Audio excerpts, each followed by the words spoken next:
పోలవరానికి సంబంధించి జరిగిన దానికి తప్పెవరిది, అక్కడ జరిగిన పొరపాట్లకు కారణం ఎవరు, వాటన్నిటిని ఓవర్కమ్ చేసుకొని ఏ విధంగా ముందుకెళ్ళాలి అనే అంశాల మీద ఒక నివేదిక కోసం అంతర్జాతీయ నిపుణుల కమిటీ జూలై నెలలో పర్యటించింది. మీకు గుర్తుందా? జూలై నెలలో అంతర్జాతీయ నిపుణుల కమిటీ వచ్చింది. ఆ నిపుణుల కమిటీలో డేవిడ్ బి పాల్, గియాస్ ఫ్రాంకో డి సిస్కో వాళ్ళు యుఎస్ఏ, రిచర్డ్ డొనెల్లీ, సిస్ హించ్బర్గర్ కెనడా, వీళ్ళతో కూడినటువంటి ఒక అంతర్జాతీయ నిపుణుల బృందం వచ్చింది. అయితే ఈ నిపుణుల బృందం కనుక కనీసం రవ్వంతైనా జగన్మోహన్ రెడ్డి గారి హయాంలో తప్పు జరిగింది అని కనుక చెప్పి ఉండింటే, రవ్వంత, నేను మెజారిటీ అంటలేను, రవ్వంత తప్పు జరిగింది అని కనుక చెప్పి ఉండింటే, అబ్బో తెలుగుదేశం పార్టీ ట్విట్టర్ హ్యాండిల్లో చంద్రబాబు నాయుడు గారి అకౌంట్, ఇంకా పవన్ కళ్యాణ్ అంటే చంద్రబాబు గారి ఆస్థాన నటుడు, ఇంకా ఆయన గురించి చెప్పే పని లేదు. తెలుగుదేశం పార్టీ పత్రికలు, టీవీ ఛానళ్ళు అయితే ఇక స్టూడియోలు కాకుండా బిల్డింగ్ల పైన ఎక్కి డిబేట్లు పెట్టేవాళ్ళు. కానీ అంతర్జాతీయ నిపుణుల కమిటీ నివేదికలు ఇచ్చిన తర్వాత, రాష్ట్రానికి, కేంద్రానికి, అందరికీ నివేదికలు ఇచ్చిన తర్వాత గప్చుప్ వాళ్ళంతా నోరు మూసుకొని ఉన్నారంటే దాని అర్థం ఏంటి? మొత్తం తప్పు చంద్రబాబు నాయుడు గారి హయాంలో జరిగిందనేగా. ఆ నివేదికలు కూడా అదే చెబుతూ ఉన్నాయి. జూన్ 29, జూలై 4 మధ్య పోలవరం పనులను క్షేత్రస్థాయిలో వాళ్ళు పరిశీలించి జలవనరులు సిడబ్ల్యూసి అధికారులతో చర్చించిన తర్వాత జూలై 7వ తేదీ ప్రాథమిక నివేదిక ఇచ్చారు. జూలై 7 ప్రాథమిక నివేదిక ఇచ్చి ఆ తర్వాత పూర్తి స్థాయి నివేదికను జూలై 12వ తేదీన పీపీఏకి, సిడబ్ల్యూసీలకు ఇచ్చారు. పోలవరం ప్రాజెక్ట్ అథారిటీకి, కేంద్ర జలవనరుల శాఖకు జూలై 12న పూర్తి స్థాయి నివేదిక ఇచ్చారు. అందులో అంతా చంద్రబాబు నాయుడు గారి ప్రభుత్వ హయాంలో జరిగిన తప్పుల వల్లే పోలవరానికి పరిస్థితి వచ్చింది అని చెప్పి ఆ నివేదికలో స్పష్టంగా మెన్షన్ చేశారు. అయితే దాంట్లో ఇంకేమైనా మళ్ళీ సెకండ్ ఒపీనియన్ చెబుతారేమో అని ఆ నివేదికలో పలు అంశాలపైన సందేహాలను వ్యక్తం చేస్తూ రాష్ట్ర జలవనరుల శాఖ, సిడబ్ల్యూసి, పీపీఏ వీళ్ళందరూ కూడా మరింత స్పష్టత ఇవ్వండి అని చెప్పి వాళ్ళని అడిగారు. మరింత స్పష్టత ఇవ్వండి అని చెప్పి. సో వాళ్ళు ఏం చేశారు, దాని మీద మళ్ళీ స్పష్టత ఇచ్చుకుంటూ జూలై 7న ప్రాథమిక నివేదిక ఇచ్చారు, ఆగస్టు 12న పూర్తి స్థాయి నివేదిక ఇచ్చారు. అండ్ వీళ్ళు అడిగిన వాటి మీద మళ్ళీ మరింత స్పష్టత ఇచ్చుకుంటూ తాజాగా మళ్ళీ నివేదిక ఇచ్చారు. జూలై 7న ప్రాథమిక నివేదిక, ఆగస్టు 12న పూర్తి స్థాయి నివేదిక. దాదంతా చంద్రబాబు నాయుడు గారినే పాయింట్అవుట్ చేసింది కాబట్టి వీళ్ళు మళ్ళీ కొన్ని సందేహాలను నివృత్తి చేయండి అని చెప్పి వాళ్ళని అడిగితే వాళ్ళు మళ్ళీ ఆ సందేహాలను నివృత్తి చేసుకుంటూ మళ్ళీ చంద్రబాబు నాయుడు గారి ప్రభుత్వ హయాంలో జరిగిన తప్పుల వల్ల ఈ పరిస్థితి వచ్చిందని చెప్పి మళ్ళీ నివేదిక. ఈరోజు ఒక ప్రధాన పత్రికలో దీని గురించి పూర్తిగా వివరించుకుంటూ వచ్చారు. ఈ నివేదికల మొత్తం అంశాలను కూడా కేంద్రానికి సమర్పించారు వాళ్ళు. సో దానిలో ఓవరాల్గా ఏంటి?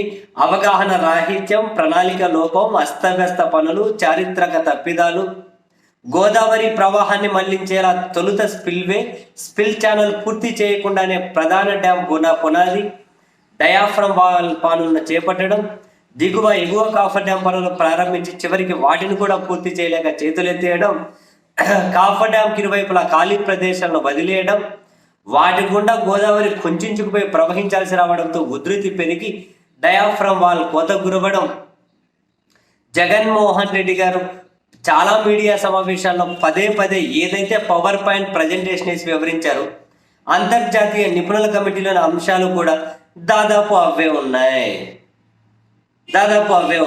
తాజాగా నివేదిక వాళ్ళు క్లియర్ కట్గా మెన్షన్ చేసుకుంటూ కూడా రాసుకుంటూ వచ్చారు.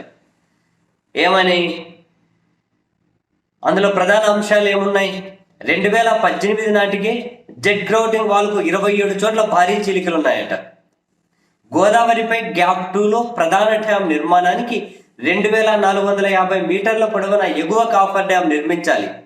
వరద ఉధృతిని పక్కాగా లెక్క వేస్తే ఎగువ కాఫర్ డ్యాం పునాది జెట్ గ్రౌండింగ్ వాల్ను ఏ స్థాయి నుంచి తవ్వాలన్నది నిర్ణయించవచ్చు.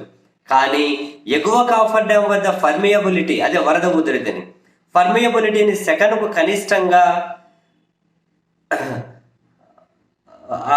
5 నుంచి 10 మీటర్లు ఉండగా దాన్ని పూర్తిగా తప్పుగా లెక్క కట్టారు.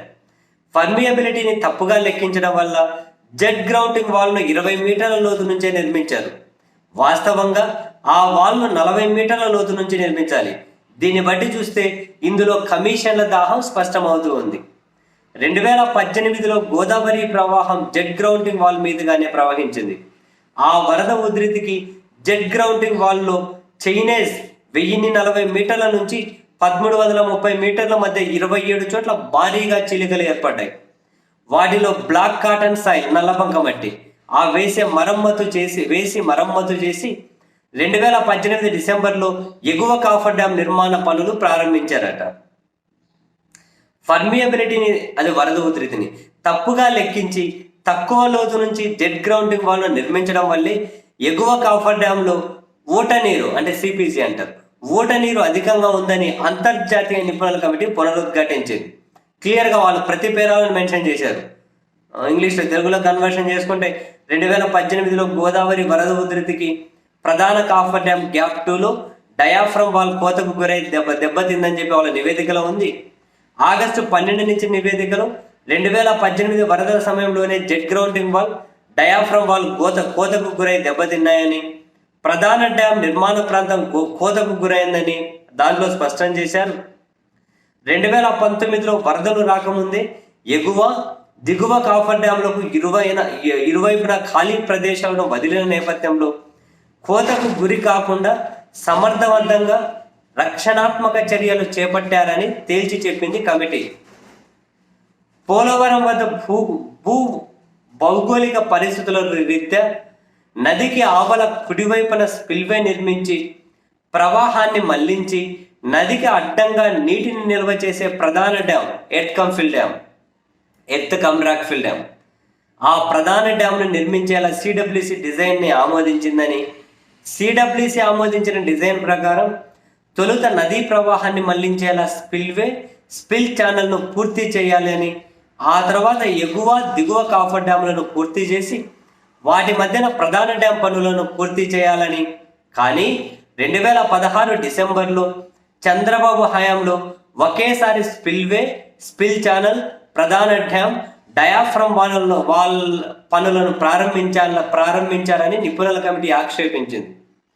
గోదావరికి అడ్డంగా 2016 డిసెంబర్ నుంచి 2017 జులై వరకు చైనేజ్ 1485.7 నుంచి 480 మీటర్ల వరకు, అంటే 1006 మీటర్లు. 2017 డిసెంబర్ నుంచి 2018 జూన్ వరకు చైనేజ్ 480 నుంచి 89 మీటర్ల వరకు, 390.6 మీటర్ల పొడవున మొత్తం 1396.6 మీటర్ల మేర ప్రధాన డ్యాం గ్యాప్ 2లో డయాఫ్రమ్ వాల్ నిర్మించారని పేర్కొంది. నదీ ప్రవాహాన్ని పూర్తి స్థాయిలో మళ్లించేలా స్పిల్ ఛానల్ను పూర్తి చేయకపోవడంతో 2018లో గోదావరి ప్రవాహాన్ని డయాఫ్రమ్ వాల్ మీదుగా వదిలేశారని నిపుణుల కమిటీ గుర్తు చేసింది. ఆ ప్రభావం డయాఫ్రమ్ వాల్పై పడకుండా ఎలాంటి రక్షణ చర్యలు తీసుకోకపోవడాన్ని ప్రస్తావించింది. దాంతో డయాఫ్రమ్ వాల్ 4 చోట్ల 485 మీటర్ల పొడవున కోతకు దెబ్బతిందని పునరుద్ఘాటించింది. నాడు చంద్రబాబు సర్కారు హయాంలో గాడి తప్పిన పోలవరం పనులను 2019 మే 30న అధికారంలోకి వచ్చిన వైఎస్ఆర్సీపీ ప్రభుత్వం చక్కదిద్దింది. 2020లో ఎగువ దిగువ కాఫర్ డ్యాం, డయాఫ్రమ్ వాల్పై వరద ప్రభావం పడకుండా పూర్తి స్థాయిలో రక్షణాత్మక చర్యలు చేపట్టిందని అంతర్జాతీయ నిపుణుల కమిటీ గుర్తు చేసింది. 2019 వర్షాలు ప్రారంభానికి ముందే ఎగువ దిగువ కాఫర్ డ్యాంలో ఖాళీ ప్రదేశాలు వదలడం వల్ల కోతకు గురి కాకుండా గత ప్రభుత్వం సమర్థంగా రక్షణాత్మక చర్యలను చేపట్టింది అని అంతర్జాతీయ నిపుణుల కమిటీ ప్రశంసించింది. దీన్ని బట్టి చూస్తే 2018 వరదలలోనే diaphragm wall, jet grouting wall దెబ్బతిన్నట్టు స్పష్టమవుతోంది. ప్రతిదీ కూడా దిగువ కాఫర్ డ్యాంలో కోతకు గురైన ప్రాంతాన్ని గత ప్రభుత్వం జిఏ బ్యాగులతో ఇసుక నింపి పూడ్చింది. 2023 ఫిబ్రవరి నాటికి దిగువ కాఫర్ డ్యాం పూర్తి చేసింది. ఎగువ దిగువ కాఫర్ డ్యాంలు రెండూ పటిష్టంగా ఉన్నాయి. వాటి భద్రతకు వచ్చిన ముప్పేమీ లేదని అంతర్జాతీయ నిపుణుల కమిటీ స్పష్టం చేసింది. అంటే జగన్మోహన్ రెడ్డి గారు చెప్పిన ప్రతి మాట నిజమని అంతర్జాతీయ నిపుణుల కమిటీ చెప్పింది. చంద్రబాబు సర్కార్ చేసిన తప్పులను జగన్ సర్కార్ ఓవర్గా అంటే వాటిని సాల్వ్ చేశారు అని చెప్పి కూడా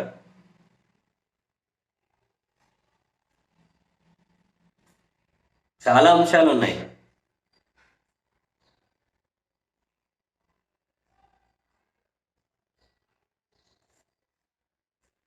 చాలా అంశాలు ఉన్నాయి. అన్ని వేలు చంద్రబాబు నాయుడు గారి వైపే. ఆ తప్పులన్నీ జగన్ సర్కార్ కొంతవరకు ఓవర్కమ్ చేసుకుంటూ వచ్చారు. ఆయన హయాంలో పూర్తి చేసినటువంటి పనులకు వచ్చిన ఇబ్బంది ఏమీ లేదు అని చెప్పి, అందుకే చంద్రబాబు నాయుడు గారు వాళ్ళ మీడియా వాళ్ళ పత్రికలు